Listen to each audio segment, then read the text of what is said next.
5 minutes avec la Rhapsodie de réalité, une émission pour vous, une émission conçue pour vous, une émission taillée sur mesure, une émission qui vous ressemble, une émission qui vous permet de connaître votre destinée avec le Christ.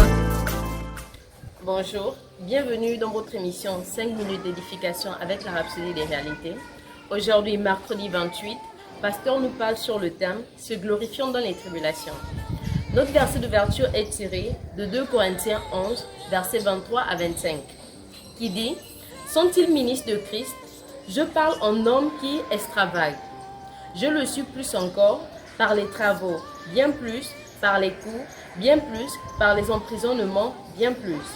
Souvent en danger de mort, 5 fois j'ai reçu des Juifs, 40 coups, moins 1, 3 fois j'ai été battu de verge, 1 fois j'ai été lapidé. » En commentaire, Pasteur dit, l'apôtre Paul a connu beaucoup de tribulations au cours de son ministère. Il a été sévèrement persécuté. Lisez à nouveau notre écriture d'ouverture. Il a été confronté à la mort à différents moments et a été abandonné par ses amis en prison. Vous pouvez lire cela dans 2 Timothée 1 à partir du verset 15. Néanmoins, malgré tout ce qu'il a souffert pour l'amour de l'évangile, il a écrit des paroles très inspirantes dans Romains 5 à partir du verset 3. Une partie de celle-ci dit « Nous nous glorifions même des afflictions. » Bienheureuse pensée. Cela signifie qu'il peut y avoir des moments difficiles, mais ils sont pour notre gloire. Nous nous glorifions dans les tribulations. Alléluia.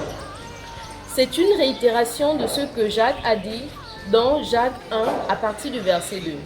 Mes frères, regardez comme un sujet de joie complexe les diverses épreuves auxquelles vous pouvez être exposés. Peu importe le problème, peu importe la tribulation à laquelle vous faites face, réjouissez-vous. Quel que soit le défi auquel vous faites face aujourd'hui, il est en fait sur mesure pour vous. C'est pour votre promotion et votre gloire. Par conséquent, que votre cœur ne se trouble point. Les choses peuvent sembler difficiles et pire aujourd'hui. De l'extérieur, il peut sembler que vos confessions de la parole et votre engagement envers l'évangile ne donnent aucun résultat. Demeurez ferme, imperturbable, concentrez-vous sur Christ et sa parole éternelle. J'aime la manière inspirante dont Paul exprime dans 2 Corinthiens 4 à partir du verset 16. Il a dit « C'est pourquoi nous ne perdons pas courage. Et lors même que notre extérieur se détruit, notre homme intérieur se renouvelle de jour en jour. Nous sommes indestructibles. » Il a poursuivi dans le verset 17 et 18. « Car nos légères afflictions du moment présent produisent pour nous, au-delà de toute mesure, un poids éternel de gloire, parce que nous regardons non point aux choses visibles, mais à celles qui sont invisibles. Car les choses visibles sont passagères et les invisibles sont éternelles. » Tenez-vous à la parole. Comme Abraham, comme toute expérience, croyez dans Romains 4 à partir du verset 18, sachant que peu importe ce qui se passe, vous gagnerez.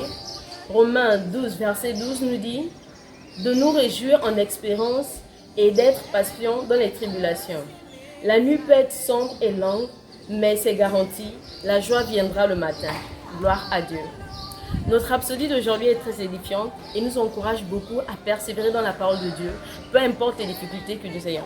Donc, frères et sœurs, je vous encourage vivement, peu importe ce que vous traversez aujourd'hui, et restez focalisés sur Jésus-Christ. Nous allons prendre quelques minutes de méditation. Nous allons maintenant prendre la confession. Veuillez répéter après moi.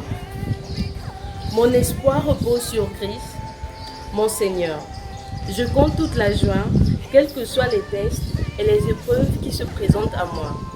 Je poursuis dans la foi vers la marque du prix de la vocation suprême de Dieu en Christ Jésus, avec l'assurance de la couronne de gloire sans fin qui m'est réservée. Gloire à Dieu.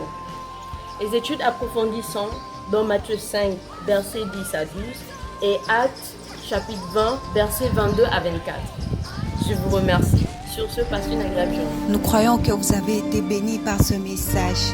Nous vous invitons à faire de Jésus-Christ le Seigneur de votre vie en disant cette prière. Seigneur Jésus, viens dans mon cœur et deviens le Seigneur de ma vie. Je reçois la vie éternelle dans mon esprit Et selon Romains 10, 9, si tu confesses de ta bouche le Seigneur Jésus, et si tu crois dans ton cœur que Dieu l'a ressuscité de mort, tu seras sauvé. Je déclare que je suis sauvé, je suis né de nouveau, je suis un enfant de Dieu. Maintenant, j'écris ce qui demeure en moi. Félicitations, vous êtes maintenant un enfant de Dieu.